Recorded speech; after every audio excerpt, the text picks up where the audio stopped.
আজকে আমরা চলে এসেছি মন্ডল ভাইয়ের দোকানে। দেখি আজকে মন্ডল ভাই অনেক কাঁচামরিচ খেতে পারে। সো গাইস, এই যে দেখেন কাঁচামরিচ। আজকে আমরা মন্ডল ভাইকে কাঁচামরিচ খাওয়াবো। শুরু করলাম কাঁচামরিচ খাওয়ানি।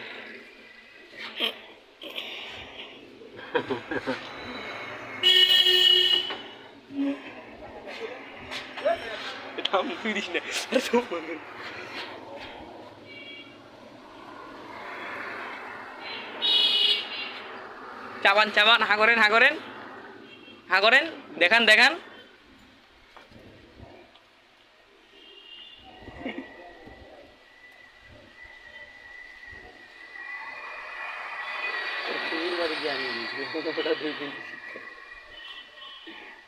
चल आगे चल যা যা দাঁড়া।